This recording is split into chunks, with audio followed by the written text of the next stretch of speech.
Hello, my name is John Cashier-Rice. I have the pleasure to be your host for this session. I'm the founder of the NLP Business Practitioner, the most practical NLP course applied to business that you'll ever come across. In these series of recordings, we're exploring how can we apply NLP to the business setting, knowing that businesses are made up of human beings, and anything that we'll cover here will also apply to families, to therapists, coaches, to social situations. Now, one of the great skills any manager or leader can start to develop is this ability to give feedback and also to be able to receive feedback. So this session is about how some of the principles of giving feedback apply and also how to receive feedback. We're going to also discover that people need different levels and want different levels of feedback. Sometimes you'll have people follow you around like a puppy dog, asking you every 2 minutes, am I all right? Is everything working well? Am I doing it right for you? And others, you try to give them feedback and they don't seem to want it. So I'm going to share with you a very simple question that you can ask that will reveal to which level of feedback somebody wants. Useful stuff. Now, feedback is the breakfast of champions and not Wheaties. One of the fastest ways to grow is through feedback. Now, a lot of people mix up feedback with opinions, and that's why I say giving feedback is a real skill and an art form. So, if you want to grow exponentially, one of the key things you need is this feedback. So once you've got this feedback loop, you tend to grow. And this is why when you're learning any skill, when you're starting out, you're receiving lots of feedback very quickly from what you're doing, from other people, your teachers, your coaches, etc. And you seem to make these great strides and movements forwards. Then you reach a part in your career or you're doing where your progress seems to slow down. And you struggle to get the feedback you need to improve your abilities. And you often have to go out of your way. So if you can find somebody, no matter where they are in the world, to go and get feedback from that will help you grow when you're excellent at what you do, you know that's a great investment. Even if that feedback improves what you're doing by 2%, 5%. Because that 2 or 5% improvement in what you do when you're already excellent is a significant step forward. I know for myself, I'll go out of my way to get good quality feedback. I travel around the world. And I run something called an NLP Trainer program. It's a tough, dynamic, in-depth course for training NLP. And it is tough, and I make no secret about that. And what I discovered was, I thought, naive me, that most people who want to do an NLP trainer program would like to train NLP. Well, that's not true. What I've discovered over the years of running that course is about 50% of people who attend the course are already excellent trainers. Most of them are in fact international trainers, normally at the top of their game. And I was wondering, and they had no intention of training NLP. What they were after was that feedback. And I really wondered why they were invested in the training like this, apart from it being an excellent course, because they're already at the top of their game. Because they wanted the level of feedback to their training skill set that the NLP trainer offers to people who attend that course. Yeah, that makes a lot of sense. And as you'll discover, as you meet people of excellence, they're always looking for that high quality feedback. And did you notice that I said high quality feedback? That's important. I think a lot of companies collect feedback forms. You've been on website, they say, well, your feedback is important to us. It's what you do with the feedback that's important. Right, okay then, so I think there's some principles that apply here. And one of those is some of the dangers as well as the upside of giving feedback. So one feedback opportunity and danger is feedback breeds conformity. So notice what you're doing with your teams. There's a standardized way of doing something, and the goal is, can you bring people up to that standard as quickly as possible? Yep, and that way you're breeding that conformity. But what is the danger of breeding conformity? Well, you're saying this is the one true way that we do things, so you shut down creativity and innovation. Right. So another aspect about giving feedback, just to keep in mind, and this is also about receiving feedback. As you notice, as you got the management roles and team leaders and you progress in your career, you tend to get even more feedback than you did before. So feedback tells you more about the person giving it than the person receiving it. Feedback tells you more about the person giving it than the person receiving it, which is an interesting idea. So when you want to give somebody feedback, that's not about a procedure or topic, it's a way of doing something, a personality type thing. That can often say more about yourself. That could be an area that you would like to work on. Yeah, so when you look at other people and you want to give them feedback about certain things, it can often be about yourself. But notice that's also about receiving it from somebody else. Okay, so what helps people, especially when you're a team leader or manager, is feedback that somebody can act upon. Because one of the things that we notice is this, is a lot of times somebody wants to give you some feedback about something and they give you multiple things that you need to be able to do. And what you probably noticed over the years is whether you receive multiple different things you need to change and do, or you've given a list of things to somebody else needs to change, they haven't done any of it. And you think to yourself, well, let me just tell you the same list again. And the reason being is if you say one thing that needs to be changed and is actionable, then what happens is people can act upon it.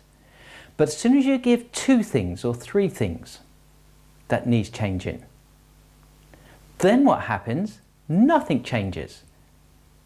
And I know sometimes you've got somebody on the team who need to make some changes in multiple different areas, and you think, well, if I just give them all the things they need to do, it will be a lot faster, but they don't act on any of it. In fact, was it faster, or have you just slowed things down? But if you give them one thing that they can act upon and do differently next time, and they act upon it, what we discover, if you change and do one thing, does that change other behaviours as well? And sometimes, though changing one thing has multiple impacts in different behaviours, we've speeded things up. But even if we then give the next thing and they act upon it, and the next thing and they act upon it, the whole thing starts to accelerate on itself. Right, so how you receive feedback is important as well. So, and you know that for yourself as a manager or team leader or being part of a team. So let's quickly talk about how to receive feedback.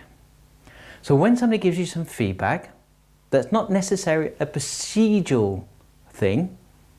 Maybe it's about your behaviour and what you do. The first question I'll ask myself is, does this tell me more about the person giving it than the person receiving it? Does this tell me more about the person giving it than the person receiving it? Even if it does, doesn't mean I'll dismiss it. But what it does, it's a filtering question. Okay.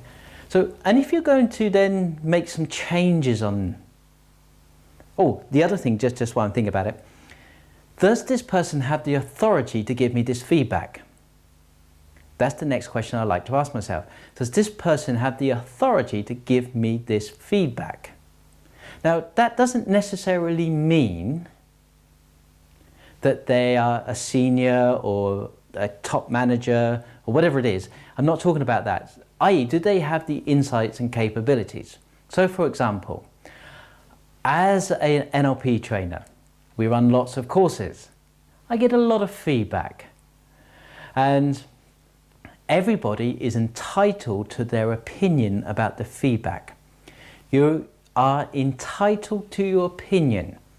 You're not entitled to your own facts, but you are entitled to your own opinion.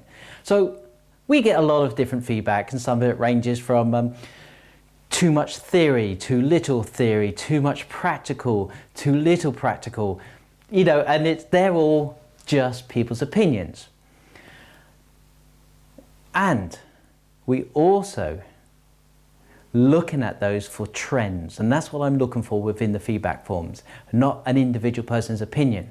If 6 or 7 people out of 20 give the same feedback, then that's what I mean by a trend. I'm interested in that. But if one person said there was too much theory, too little theory, John's hair was too short, I know I received that as a feedback once.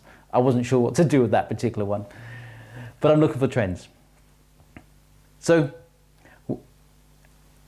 if you're not involved in training as trainers, I will take feedback from other trainers in a different light than somebody who's attended a course. And because trainers understand the overarching process of getting somebody to think, behave differently, to take on knowledge. And there's a whole range of tools that we use, especially in NLP. Some of those are sort of fun, playfulness, but we also use confusion and frustration, challenge. And not everybody likes confusion, frustration, and challenge. Other trainers understand that process. But you're entitled to your opinion. And that's what I mean. Does somebody have the authority to give the feedback? Do they have an in-depth knowledge about the topic? And it's not that you're going to dismiss somebody's opinion, but you can weight the information. Now, if you're going to change your behavior based on somebody else's feedback, then you want to evaluate it, not just make wholesale changes. So incorporate the new behavior, the new way of doing something, and does it give you the feedback that you want? So notice, and I also like to have a time period on evaluating that. So if you can evaluate it over a period of time, and I'll often do over 2 or 3 trainings, and then did it improve it, did it not, then that feedback is a dynamic way to grow and expand very quickly. So there's some principles about giving feedback, but also receiving feedback. Okay, the last thing that I promised you was, what question could you ask of somebody on your team to find out what level of feedback are they looking from you? And we're going to borrow something from in NLP called meta programs. And there's a meta program, and meta just means a program that's running. So meta from above, a program that runs. It's a filtering process. And there's something called internal, external. So how do you evaluate what you're doing? So the simple question is how do you know you've done a good job? Now, some people say, well, I know I've done a good job because my colleagues tell me that I've done a good job and I get a good report at the end of the year. Now, is that external or internal verification? It's external.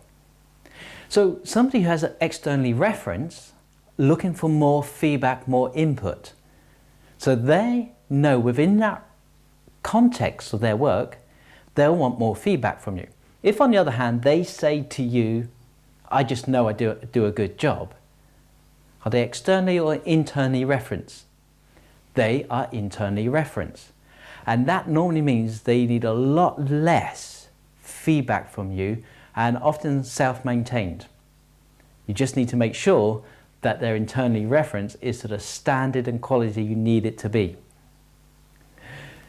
So, share your great examples of receiving or giving feedback, but also share with it when it's gone horribly wrong and what potentially you took away from that. Every opportunity is a chance to learn. I highly recommend that. These are wonderful ideas, and the way that you dive deep into it is to go ahead and attend a live training. And the one I'd recommend is the NLP Business Practitioner if you're involved in business or corporate setting or entrepreneurship. If not, attend the practitioner, and we run a great practitioner that you'll find lots of valuable tools. So go ahead and visit nlpcourses.com and I'll see you there. Live outrageously. Go and make a difference. The world needs leaders and you are a leader. Own that. Until next time, have a wonderful week.